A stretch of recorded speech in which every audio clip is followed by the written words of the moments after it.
रोशनी का कारवां। This podcast is brought to you by Score Foundation.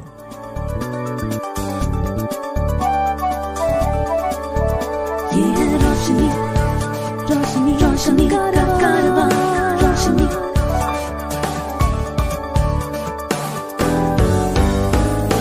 Eyeway, ये है रोशनी का कारवां।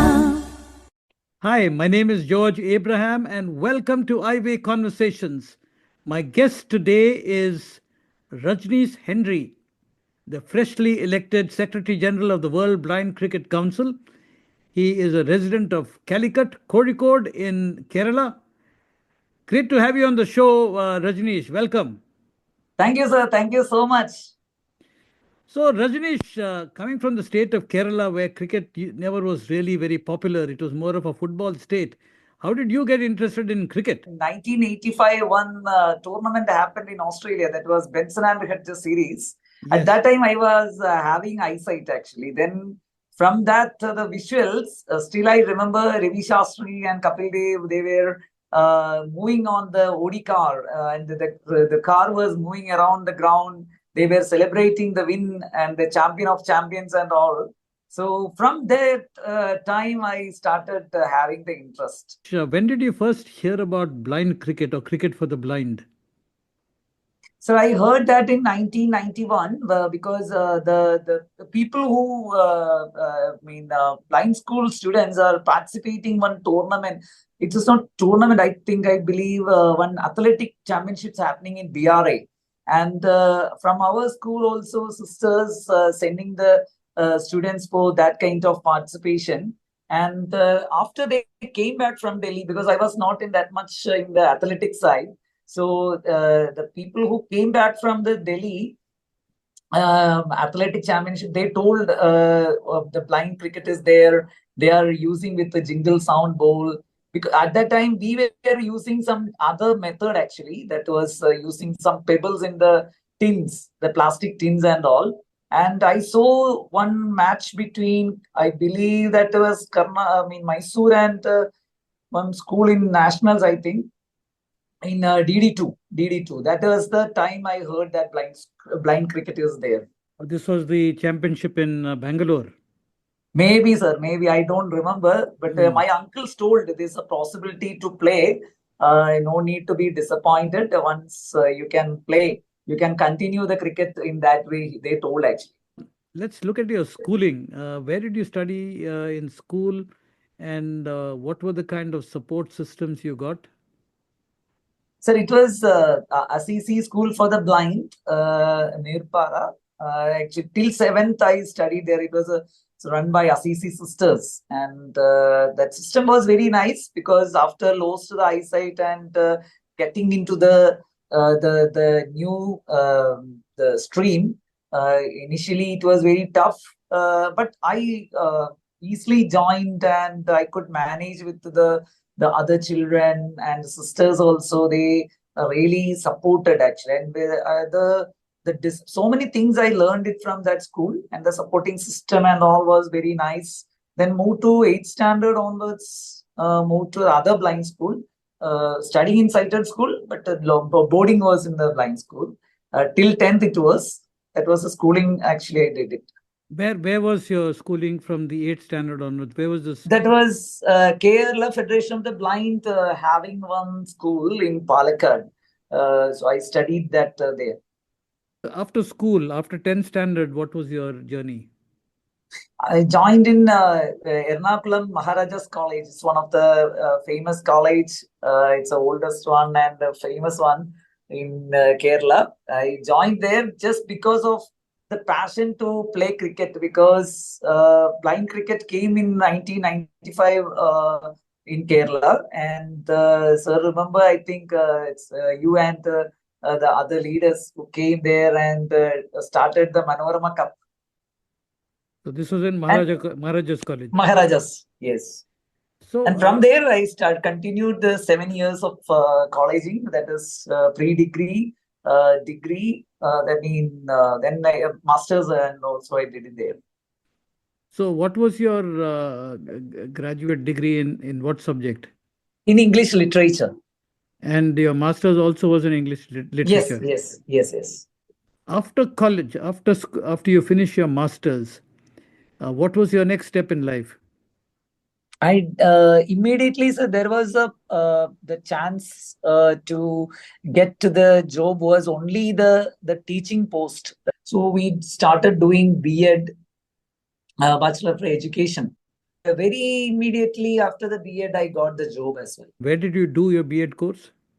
That also in Ernakulam district itself, SNM Training College. After you finish your B.Ed course, was it easy for you to get a job in a school because you're teaching in a high school, a government school? Government of Kerala at that time started giving the job reservation and all for visually impaired. So that is the reason why I got it very quickly. So when did you actually start playing cricket for Kerala State? It was in 97 itself, the first state level tournament under George's organization we played. The first South Zone itself, I got the selection 97. From that time, I started playing for Kerala. And did you get a chance to play for at a higher level, or you basically your playing career was restricted to Kerala? No, I played Interzone. One Interzone happened in Golior 2002. Okay. I played for South Zone. Sir remembers, I think. Yeah. Then one more opportunity I had, that was playing against England and Australia. The teams from Kerala and the like Indian A team did it before the second World Cup 2002 at Chennai. I remember the A team playing against some of the teams which came from outside. So, what has been your best performance that you remember? I scored 84 against Andhra. It was in 2002 in Bangalore. That was an innings I like very much. And one more innings I played with Shekhar Naik in 2001 when I played for South Zone in Golior. It's a partner. I scored only 16 runs, but the partnership actually went on. Shekhar played an outstanding innings. When did you decide to quit and get involved with promoting cricket? That was in 2012. That was the last match I played for Kerala. Fortunately, I have a lot of friends actually, those who played for Ranji Trophy and the Kerala Cricket Association also. They were the leaders at that time. They told it is really, you have to stop and you have to promote cricket. You have to start association specially for cricket. Then only it will be getting good mileage. What was your initial few years in promoting cricket? We started Cricket Association for the Blind in Kerala 2012. Yeah. And from there, the journey was really awesome. We started our state level tournaments. It was a restarted actually after that 2006. We never had any tournaments. Right. So we started the state level tournaments. 10 teams participated and we got huge backing from all the visually impaired community. And the Kerala Cricket Association was the first association in India. I think no other associations at that point of time came to support. And the first T20 World Cup happened in 2012. And the first day, immediately after the final, the first day itself, a huge news came in the it's Kerala's leading paper about a boy who his name is Rajnish. He played a vital role in India's victory in 2012. And he was coming from a poor background. It's a very pathetic condition of his family and all. So the news came in the second news. That was the second news in the first page. And fortunately, we got his MLA, and the newspaper carried into the assembly, and CM was impressed, and they decided to give the job.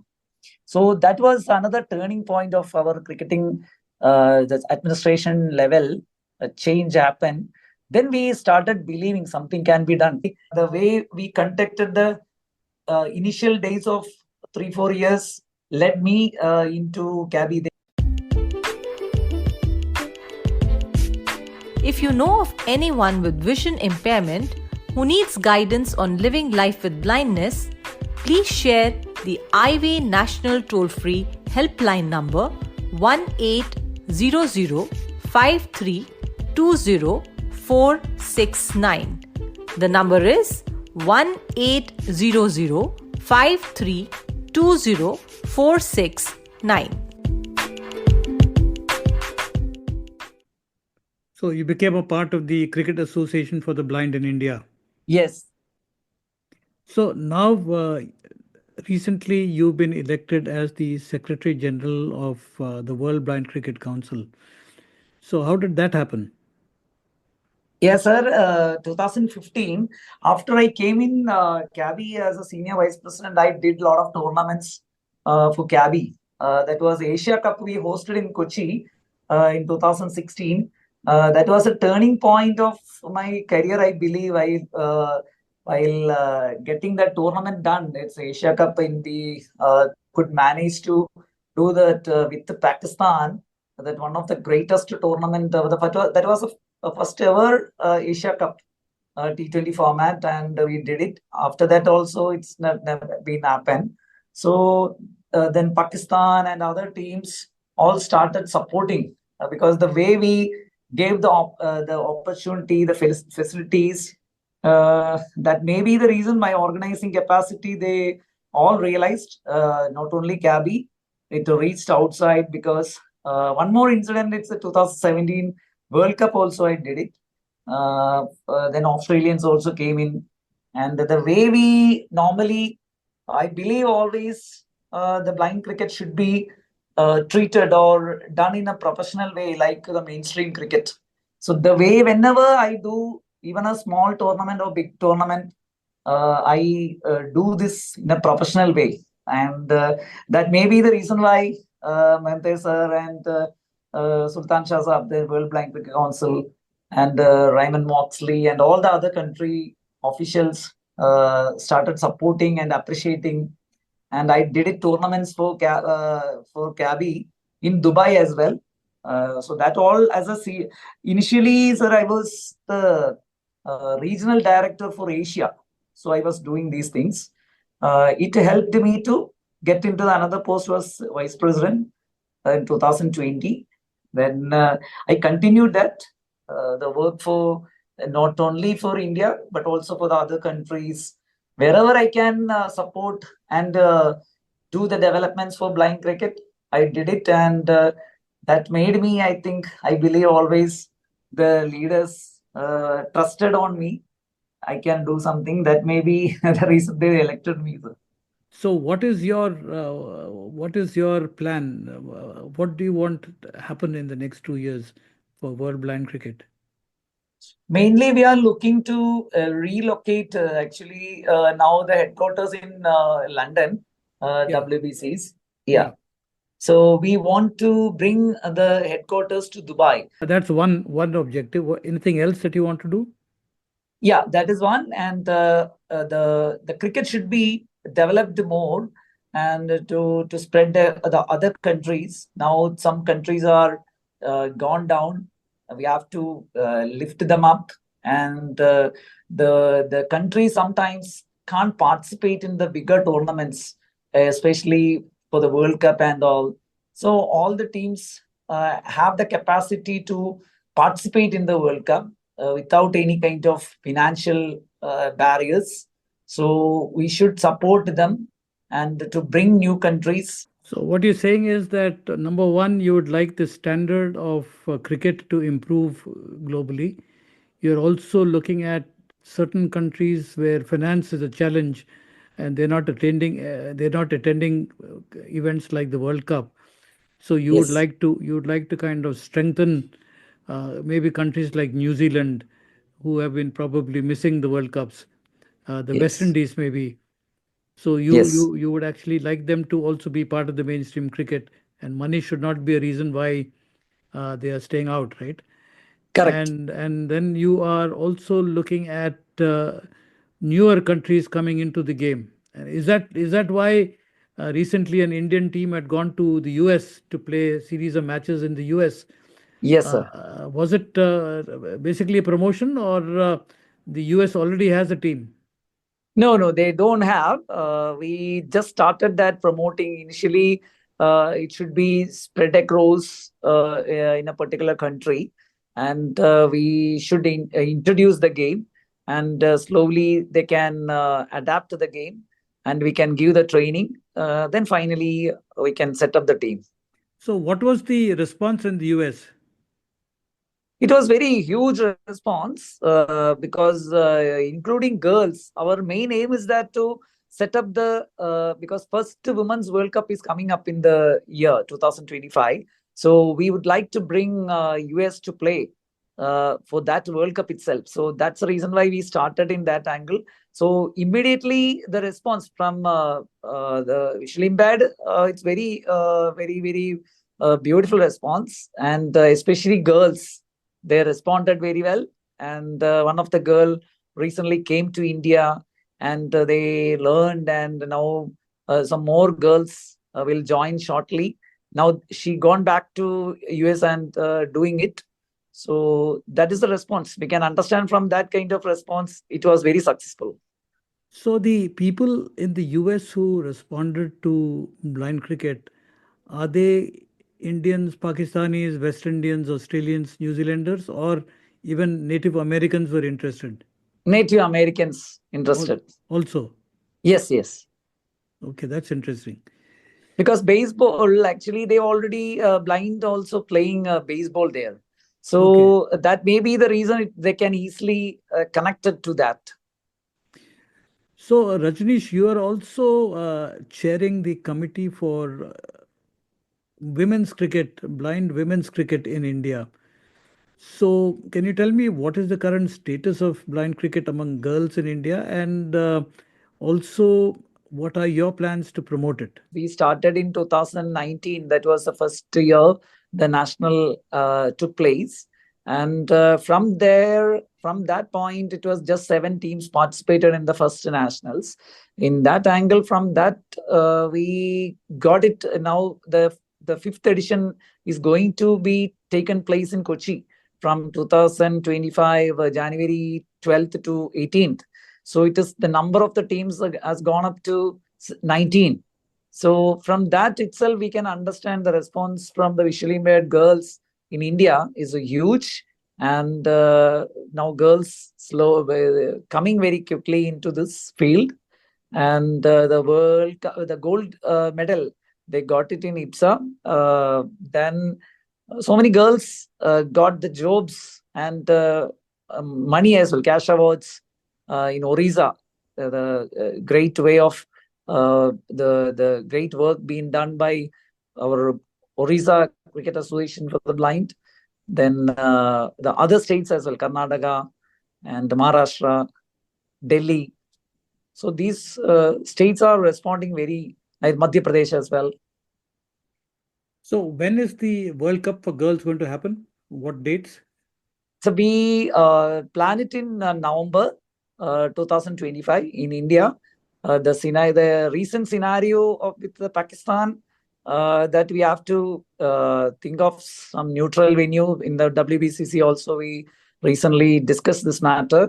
So we have to think in that way also, the neutral or a hybrid model. It should be taken place with all teams. To support our work with the blind and visually impaired, you can visit the donate page on our website www.scorefoundation.org.in. Please note www.scorefoundation.org.in. You know, when we were organizing the cricket tournaments in the 1996, 97, 98, the early days of international cricket, the ball was a big subject of discussion. People grudgingly allowed the Indian ball to be used because they said the ball didn't have any bounce. Today, in the World Blind Cricket Council, is the ball a subject for discussion, or people have generally accepted the Indian ball as the international ball. Sir, it is nice information from you. It was there as well.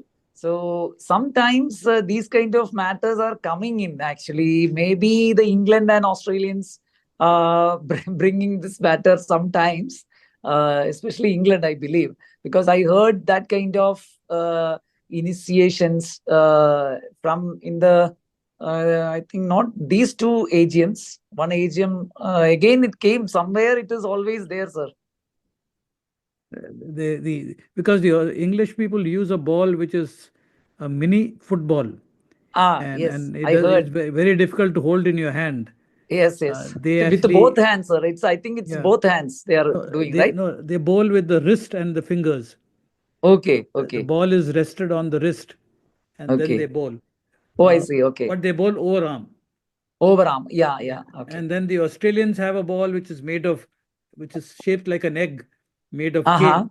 I don't know whether they Okay. still use that ball. It's a handmade ball. Oh, right. So whether they have fully accepted the Indian ball, I don't know. Yeah, sometimes it comes. That means they wanted to bring this somewhere, but Pakistan and India. Pakistan is always in at World Blanket Council. So again, getting apprehend India along with India. So these things are not coming. Actually, sometimes it's not there. One of the other reasons why the Indian ball is widely accepted is that it's not very expensive. Yes. The Australian and the English ball cost in dollars, while the Indian ball is still rupees. It's 20 rupees or 25 rupees or something like that. It's not very expensive. In the early days, blind people were playing cricket because they were passionate about playing the game. But I think, Yes. given that IPL and the various leagues in the world have shown that there is a lot of money in mainstream cricket, so have blind people started asking, like, when are we going to be paid for, made a match fee or a tournament fee or something? And is there something that is being done in that direction? One. Two is, are you also consciously looking at linking cricket with employment? The first one, we started at least we can pay something for the players when we compare to the early days. We started playing for India and playing for the states. We started giving payments, and the man of the example for the player of the match, we are giving 5,000 rupees for a player. So such a way we can develop and give the payments. And once we get the visibility, we will get more sponsors, and the players also can be branded. And the other one, sir, as to that is the job wise. Now, a lot of players, after one example I told from Kerala, in Kerala itself, we got 3 players got job. And now it has gone up to 40, 50 players after started playing blind cricket, and they've been got government jobs. So CABI and the state boards doing a lot of jobs, a lot of works. That is a result actually. So that angle also is possible, sir. It's possible. Great, Rajnish. I think blind cricket has come a long way since the early days. I was in Aligarh Yeah. 2 days ago, and we had organized a North Zone tournament in 1994 in Aligarh. So I had the opportunity of meeting a lot of people who played cricket for North Zone, played for Uttar Pradesh those days, who came and met me. And it was very interesting to see all of them. Many of them are working for the university, many of them are teaching in schools. And it was good to see all of them so cheerful and happy and with families and so on. So I think sports has a lot to offer in terms of adding value to the life of people who are blind. And Rajnish, you and your team are doing a great job, and wish you the very best as you go forward. Eyeway, ये है रोशनी का कारवां. This podcast was brought to you by Score Foundation.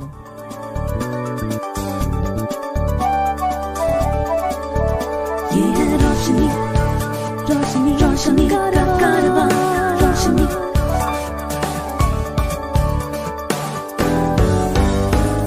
Eyeway, ये है रोशनी का कारवां